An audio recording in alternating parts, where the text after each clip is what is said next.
Standing directly opposite to those, they still ran along the road, hindered them from joining those that had declined out of it. They intercepted Titus also with a few others. Now it was here impossible for him to go forward, because all the places and trenches dug in them from the wall to the preserve, the gardens round about were full of gardens obliquely situated and of many hedges, and to return back to his own men he saw it was also impossible, but reasons of the multitude of the enemies that lay between them, many of whom did not as much know that the king was in any danger, but supposed that he was still among them. So he, Titus, perceived that his preservation must be wholly owing to his own courage, and turned his horse about, and cried out aloud to those who were about him to follow him, and ran with violence into the midst of the enemies in order to force his way through them to his own men.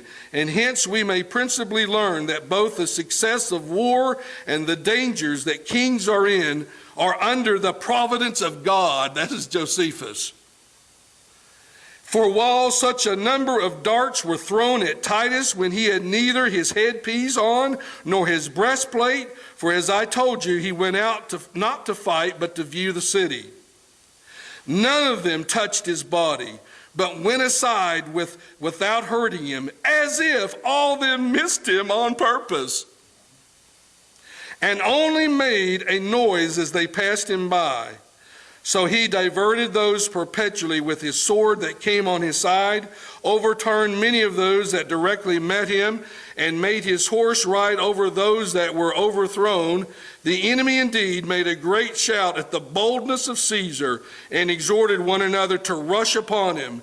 Yet did these against whom he marched fly away and go off from him in great numbers, while those that were in the same danger with him kept up close to him, while they were wounded both on their backs and on their sides, for they had each of them put this one hope of escaping if they would assist Titus.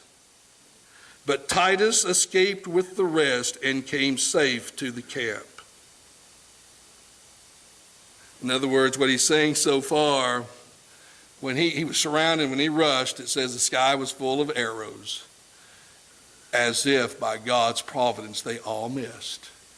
God was going to have his man take Jerusalem. Then we see, this is not the only time he expressed Titus' courage. We're told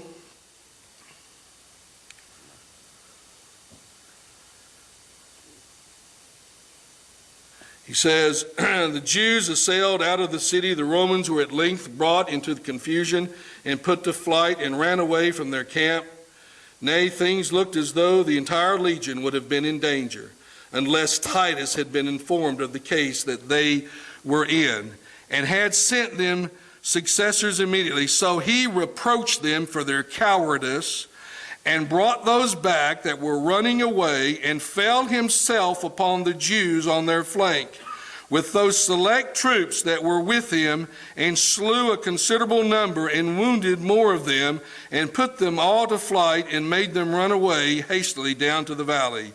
If I may be allowed neither to add anything out of flattery, nor to diminish anything out of envy, but to speak the plain truth, Caesar did twice deliver the entire legion, when it was in jeopardy, and gave them opportunity to fortify the camp. He just charges out and takes them on himself, and then rallies the Romans. They were about to be defeated.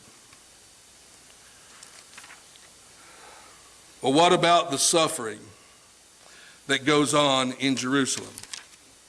Now, at this time, we're going to see that the siege has started.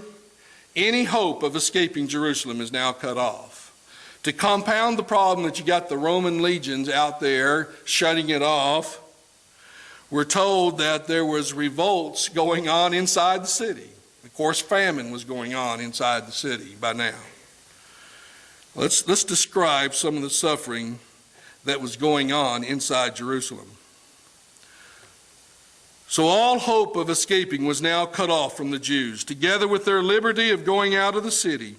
Then did the famine widen its progress and devoured the people by whole houses and families. The upper rooms were full of women and children that were dying by famine, and the lanes of the city were full of the dead bodies of the aged. The children also and the young men wandered about the marketplaces like shadows. All swelled with famine and fell down dead wheresoever their misery seized them. As for burying them, those that were sick themselves were not able to do it. And those that were hardy were well deterred from doing it by great multitude of, of those dead bodies. And by uncertainty, there was now soon they would soon die themselves. For many died as they were burying others, and many went to their coffins before the fatal hour was come. Nor was there any lamentation made under these calamities, nor were heard any mournful complaints, but the famine confounded all natural passions. For those were there just going to die looked upon those that were going to their rest before the dry eyes and open mouths. A deep silence also and a kind of deadly night had seized upon the city, while yet the robbers were still more terrible than the miseries were themselves. For they broke upon the houses which no other graves of dead bodies, and plundered them of what they had, and carried off the coverings of their bodies, went out laughing, and tried the points of their swords on their dead bodies in order to prove what metal they were made of. They thrust some of those through that still lay alive upon the ground.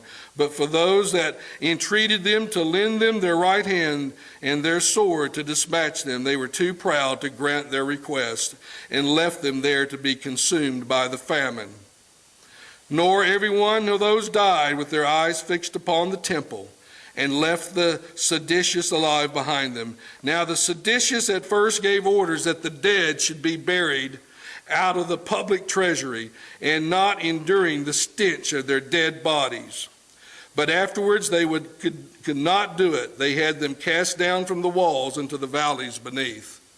However, when Titus, in going his rounds around those valleys, saw them full of dead bodies and the thick putrefaction running about them, he gave a groan and spread out his hands to the heavens and called God to witness this was not his doing. And such was the end of the case of the city itself. He condemned all his 3 sons to die with him. This is talking about Simon. This was one in the city. For as to the 4th, he prevented him from running away to Titus before, and when he begged for this, that he might be slain before his sons, and that is a favor, an account that he procured the gates of the city to be opened to him. Now when Judas, the son of Judas, who was one of Simon's under officers and a person entrusted by him to keep out of the towers, saw the procedure of Simon, and called together 10 of those under him, most faithful. What we see here, he goes on.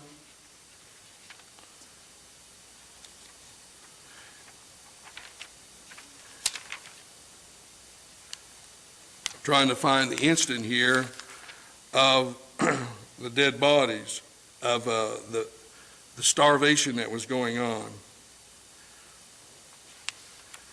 He says that, let me just mention this, I can't find it at the moment. Some of the soldiers, or some of the citizens of Jerusalem, because of the famine that was going on, they go into this woman's house, and she seems to be well fed.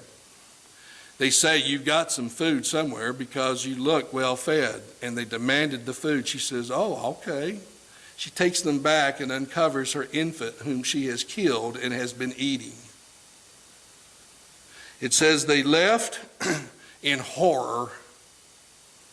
The word spread throughout Jerusalem and got back to the Roman armies, and the Roman soldiers said, "We will kill them all for this." And so we see that what's interesting, all of this death that was going on. And then Josephus, just how he phrases it, what's happening to Jerusalem. Also there was that does not know what the writing of the ancient prophets contain in them, and particularly that oracle which is just now going to be fulfilled upon this miserable city. For they foretold about this city should be taken when somebody shall begin the slaughter of his own countrymen. And are not both the city and the entire temple now full of dead bodies of your countrymen? It is God, therefore, it is God himself who is bringing on this fire to purge that city and temple by means of the Romans, and is going to pluck up the city which is full of your pollutions. Josephus speaks of that. Most evident, he was fully satisfied that God was on the Roman side and made use of them now for the destruction of the Jews, which was certain for the true state of the matter, as the prophet Daniel first and our Savior himself afterwards has clearly foretold. You know, as the Romans were taking the city and the city was beginning to be caught on fire, Titus is concerned about the destruction of the sacred place. And here's what it says: for that the Romans would not venture to set the sanctuary on fire, but under the most pressing necessity. Yet did the seditious still more and more contradict them, and while they cast loud and bitter approaches upon these deserters, they also set their engines for throwing of darts and javelins and stones upon the sacred gates of the temple, at distances from one another, insomuch that all the space around within the temple might be compared to a burying ground, so great was the number of dead bodies therein. It might be that the house itself be compared to a citadel. Accordingly, these men rushed upon the holy places in their armor. They were otherwise unapproachable, and that while their hands were yet warm with the blood of their own people, which they had shed, nay, they proceeded to such great transgressions that the very same indignation which Jews would naturally have against Romans, had they been guilty of such abuses against themselves, the Romans now had against the Jews for their impiety regarding to their own religious customs. Nay, indeed, they were none of the Roman soldiers who did not look with a sacred horror upon the holy house and adored it, and wished that the robbers would repent before their miseries became incurable. The Roman soldier says, don't you have any respect for your own temple?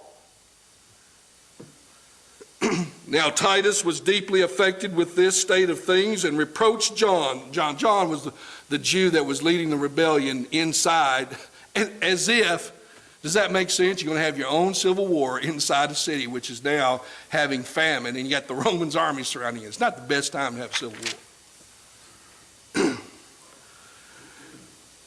Now Titus was deeply affected with this state of things and reproached John and his party and said to them, have not you, vile wretches that you are, by our permission put up this partition wall before your sanctuary?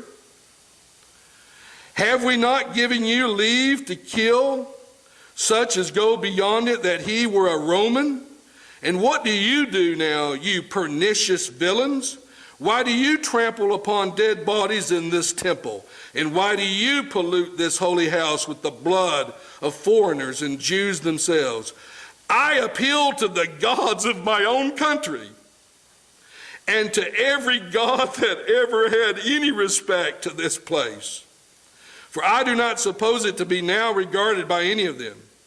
I also appeal to my own army and to those Jews that are now with me, and even to you yourselves, that I do not force you to defile your sanctuary.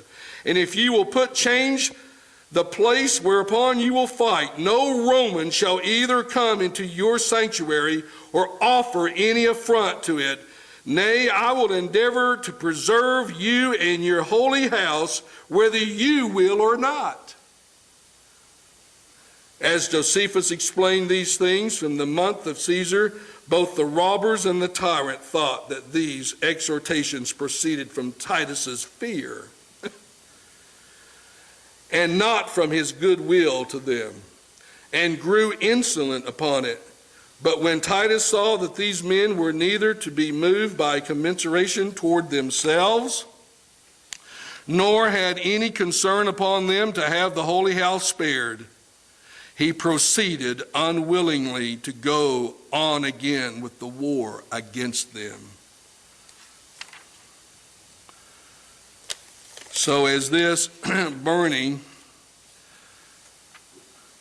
as the Romans are going through the city, and the city's on fire, and they're lighting places all over the place, we read, it says, at which time one of the soldiers, without staying for any orders and without any concern or dread upon him, had so great an undertaking, and being hurried on by a certain divine fury, snatched someone out of the materials that were on fire, and being lifted out by another soldier, he set fire to a golden window through which there was a passage to the rooms that were round about the holy house on the north side of it. As the flames went upward, the Jews made a great clamor, such as so mighty an affliction required, and ran together to prevent it. And now they spared not their own lives any longer, nor suffered anything to restrain their force, since that holy house was perishing, for whose sake it was that they kept such guard about it. And now a certain person came running to Titus and told him of this fire as he was resting himself on the tent after the last battle. Whereupon he rose in great haste, and as he was, ran to the holy house in order to have a stop put to the fire. After him followed all his commanders, and after them followed the several legions in great astonishment. So there was a great clamor and tumult raised, as was natural upon the disorderly motion of such great an army. Then did Caesar, both by calling to the soldiers that were fighting with a loud voice, and by giving a signal to them by his right hand, ordered them to quench the fire. But they did not hear what he said, though he spoke so loud, having their ears already dimmed by a great noise another way. They did not attend to the signal. And it says, toward quenching the fire, they were everywhere slain and everywhere beaten. And as for a great part of the people, they were weak, without arms. They had their throats cut wherever they were caught. Now round about the altar lay dead bodies, heaped one upon another, as the steps going up to it ran with great quantity of their blood, which also the dead bodies that were slain above fell down on the altar. While his commanders saw it with what was in it, which he found to be far superior to what the relations of foreigners contained, and not inferior to what we ourselves boasted of and believed about. But as the flame had not yet reached to its inward parts, but was still consuming the rooms that were around the holy house, Titus, supposing that the fact was that the house itself might be yet saved, he came in haste, endeavoring to persuade the soldiers to quench the fire, and gave orders to the liberalists, to the centurions. Yet were their passions too hard for the regard they had for Caesar. They didn't even care what Caesar said now. They were going to kill the Jews, and they were going to go into that temple.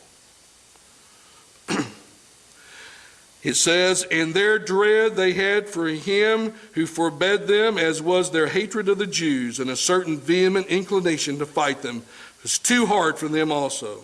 Moreover, the hope of plunder induced many to go on, and having this opinion that all places wherein were full of money, and as seeing that all around about it was made of gold, and besides, one of those that went into the place prevented Caesar when he ran so hastily out to restrain the soldiers, and threw the fire upon the hinges of the gate in the dark, whereupon the flame burst from within the holy house in itself immediately, when the commanders retired and Caesar with them, and nobody any longer forbade those that were without to set fire.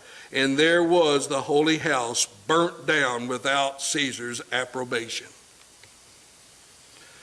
Now, although one would justly lament the destruction of such a work as this, since it was the most admirable of all the works we have seen or heard, for both its curious structure and magnitude, also for the vast wealth bestowed upon it, as well as for the glorious reputation it had for holiness.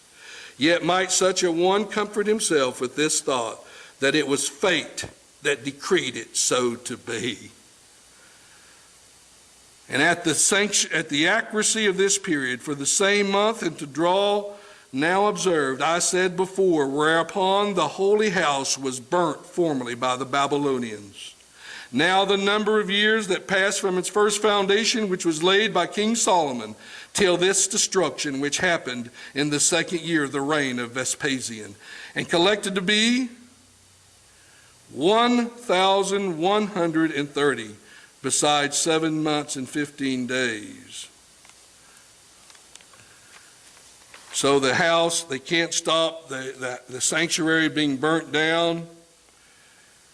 And if it doesn't get any worse, and now the Romans, upon the flight, the seditious into the city, and upon the burning of the holy house itself, and all the buildings lying around it, brought their ensigns to the temple, and set them over against the eastern gate. And there did they sacrifice to them, and there did they make Titus emperor with the greatest acclamation of joy. They set their gods, their eagles, their symbols of dominion in the temple, and joyously said, Titus has conquered the abomination of desolations to the utmost. How devastating was the fall. Well, Josephus says they actually counted the bodies. I can imagine doing that. Now the number of those that were carried captive during the whole war was collected to be 97,000. As with the number of those that perished during the whole siege, 1.1 million. The greater part of whom were indeed of the same nation, with the citizens of Jerusalem, but not belonging to the city itself. For they were come up from all the country to the feast of unleavened bread, and were on a sudden shut up by an army which among them. And then finally Josephus says, now this vast multitude is indeed collected out of the remote places, but the entire nation was now shut up by fate as in a prison, and the Roman army encompassed the city when it was crowded with inhabitants. Accordingly, the multitude of those that therein perished exceeded all the destructions that either men or God ever brought upon the world. For to say only of what was publicly known, the Romans slew some of them. Now the Romans set fire to the extreme parts of the city and burnt them down, and entirely demolished all its walls. And thus was Jerusalem taken in the second year of the reign of Vespasian, on the 8th day of the month of Elul. It had been taken 5 times before, though this was the second time of its desolation. The king of Babylon conquered it and made it desolate. 1,468 months after it was built. And then it was said, every stone in the city was laid low. The Romans put dirt over the city and sowed salt on it. Jerusalem was gone.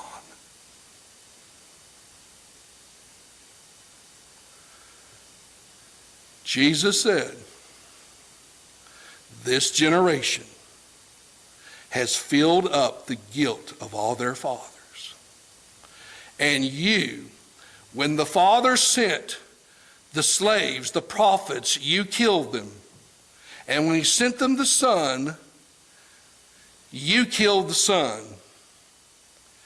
And when a murder was offered to you, you chose the murderer instead of Jesus and said, oh, when Pilate says your blood is on you, they said, oh, we'll take his blood on us and our children.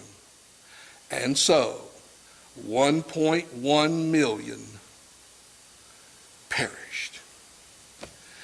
And the era of national Israel was gone. Nothing like anything like this has ever happened upon one people, as Josephus said. In one place, so many people dying under such circumstances. Jesus said there will be a tribulation of such magnitude. And you remember when he was being was taken to the cross, and the women weeping. Don't weep for me, women. Weep for yourselves and your children. For the desolation is coming. And so it came. Are there any questions?